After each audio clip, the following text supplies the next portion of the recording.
ভূতনি থানার দক্ষিণ চণ্ডীপুরে জমিতে ফসল তুলতে গিয়ে বচসা চলল গুলি, আহত দীনেশ মণ্ডল নামে এক চাষি। এ ঘটনায় আহত আরও দুই।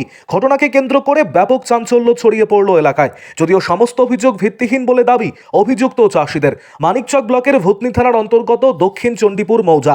প্রতি বছর গঙ্গা নদীর জল বাড়তেই জলমগ্ন হয়ে পড়ে গোটা এলাকা এবং জল কমতেই গঙ্গা নদীর মাঝে জেগে ওঠে বিস্তীর্ণ চরের এলাকা, যা জুড়ে চলে চাষাবাদ। সেই জমিতেই ফসল তোলাকে কেন্দ্র করে শনিবার বচসা জড়িয়ে পড়ে দুপক্ষ। জানা গিয়েছে দক্ষিণ চণ্ডীপুরের পশ্চিম নারায়ণপুরের জানকীরাম টোলার বাসিন্দা দীনেশ মণ্ডল। তিনি এবং তার পরিবারের সদস্যরা বিগত কয়েক মাস আগে চরের প্রায় 40 বিঘা জমিতে মসুর চাষ করেছিলেন। বর্তমানে মসুর তোলার সময় হয়েছে, সেই ফসল তুলতে গিয়েছিলেন তারা। তার মধ্যেই শুনতে পান তাদের ফসল জোরপূর্বক তুলছেন ভূতনির দুর্গারাম টোলা, কিষান টোলার বাসিন্দা হরি ঘোষ, বিশ্বজিৎ ঘোষ, রামপ্রকাশ ঘোষ, ভীম ঘোষ সহ অন্যান্যরা। বিষয়টি জানার পর তড়িঘড়ি জমিতে ছুটে এসে ফসল তুলতে বাধা দেন দীনেশ মণ্ডল এবং তার পরিবারের সদস্যরা, যার ফলে উভয় পক্ষই বচসায় জড়িয়ে পড়ে। খবর পেয়ে ঘটনাস্থলে ছুটে আসে ভূতনি থানার পুলিশ এবং উভয় পক্ষকে থানায় ডাকা হয়। অভিযোগ, পুলিশ ঘটনাস্থল থেকে বেরোতেই দীনেশ মণ্ডলের ওপর চড়াও হয় ঘোষ পরিবারের সদস্যরা। লাঠি, ধারালো অস্ত্র দিয়ে মারধর করা হয় দীনেশ মণ্ডলকে। তাকে বাঁচাতে আসলে তার ভাইপো রাম এবং শ্যাম মণ্ডলকেও মারধর করা হয়। এরই মধ্যে গুলি চালানো হয় বলে অভিযোগ। সেই গুলিতে গুরুতর আহত হয় দীনেশ মণ্ডল। গুলির খবর পেয়ে আবারও তড়িঘড়ি ছুটে আসে ভূতনি থানার পুলিশ। গুরুতর আহত দীনেশ মণ্ডলকে উদ্ধার করে নিয়ে যাওয়া হয় ভূতনির দিয়াড়া প্রাথমিক স্বাস্থ্যকেন্দ্রে। তবে তার অবস্থা আশঙ্কাজনক থাকায় তাকে স্থানান্তর করা হয় মালদহ মেডিকেল কলেজ ও হাসপাতালে। সেখানেই চিকিৎসাধীন তিনি। অন্যদিকে তার দুই ভাইপোকে প্রাথমিক চিকিৎসার পর ছেড়ে দেওয়া হয়। এ বিষয়ে রাম মণ্ডল জানিয়েছেন, আমাদের ফসল জোরপূর্বক দখল করতে চাইছে তারা। আমাদের ওপর 3 রাউন্ড গুলি চালানো হয়েছে, তার মধ্যে 1 রাউন্ড গুলি কাকার লাগে। পরবর্তীতে আমাদের মাথায় বন্দুক ঠেকিয়ে উঠবস করানো হয়। আমরা খুব ভয়ের মধ্যে রয়েছি। ঘটনার পর ভূতনি থানায় লিখিত অভিযোগ দায়ের করা হয়েছে। ভূতনি থানার পুলিশ জানিয়েছে, ঘটনার সঙ্গে যারা জড়িত রয়েছে তাদেরকে অবিলম্বে গ্রেপ্তার করা হবে। পাশাপাশি গোটা ঘটনার তদন্ত শুরু করেছে পুলিশ। আরও আপডেট থাকতে আমাদের ভিডিও শেয়ার ও ফেসবুক পেজটিকে লাইক করে ফলো করে দিন। ঘটনাটা কি ঘটেছে? ঘটনা ঘটেছিল, আমি তো ছিলাম না, কালকে মথুরাপুর ছিলাম।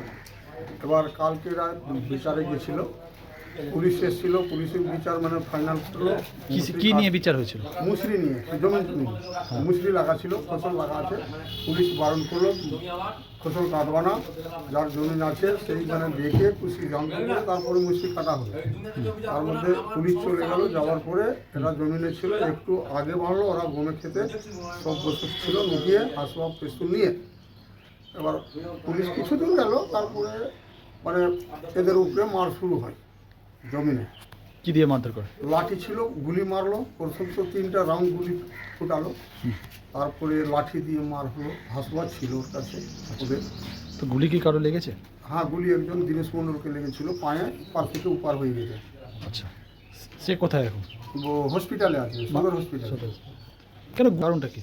ওই জমিনে নিয়ে, ওই মুসরি নিয়ে বলছে কি আমরা মুসরি বুনেছি, বলেছি কি আমরা বুনেছি, এই নিয়ে ঝামেলা। তো জমিটা কার? জমিন আমাদের। কতটা জমি আছে? জমিন 30-45 বিঘার মতো আছে। সবটা জমিন আমাদের না, আলিয়া পাটিয়ারও আছে, কারো 2 বিঘা 2.5 বিঘা। কিন্তু যারা গুলি চালিয়েছিল তাদের কি ওদের জমিন নেই। তাহলে ওরা দাবি করছে জবরদস্তি দখল করবে? দখল, হ্যাঁ জবরদস্তি দখল। আচ্ছা, আপনারা কি তিন ফসল খাবো, তারপরে জমি ছাড়বো।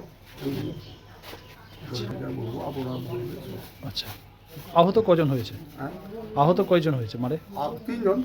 আচ্ছা, থানায় অভিযোগ করেছেন? থানায় অভিযোগ কি, ভয়ে মানে কোনো যেতে পারছি না। কালকে বড়বাবু ফোন করেছিল, আমি ঠিক আছে আজকের দিন নিয়েছি, সন্ধ্যার সময় যাবো। কেন? যখন ওয়াশ করলো সেই সময় মানে এরা বললো কি না গুলি চলিয়েছে ওখানে, 3 রাউন্ড গুলি। একটা গুলি লেগেছে, 2টা ফাঁকা গিয়েছে। হ্যাঁ, এখনো ভয় আছে, কিন্তু নদীর ওই পারে এখন রাস্তায় ঘাটে কি হবে না হবে ঠিক আছে। যারা মেরেছে তারা কোনো রাজনৈতিক দল করে? দল কি বিজেপি করে ওরা, আর পঞ্চায়েত সমিতির মেম্বার আছে ওর বাড়িতে। যারা মেরেছে? মেরেছে, হ্যাঁ। কোন দলে? বিজেপি? হ্যাঁ, বিজেপি। কোথায় হয়েছে ঘটনাটা? ঘটনা হয়েছে পিপরতলা জায়গা, নাম 2 নম্বর সিট। আচ্ছা, মানে ভূতনি? হ্যাঁ, ভূতনি। মানে ভূতনি কি পশ্চিম নারায়ণপুর পড়ছে, ওটা মানচণ্ডীপুর পড়ছে। মানচণ্ডীপুর ওদেরও মানে জায়গা, বাড়ি তো ওপারে, আমাদের মানে নদী হয়ে গেল মাঝখানে।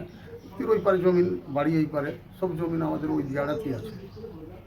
ঠিক আছে, আপনার নামটা বলবেন? আমার নাম অখিল মণ্ডল।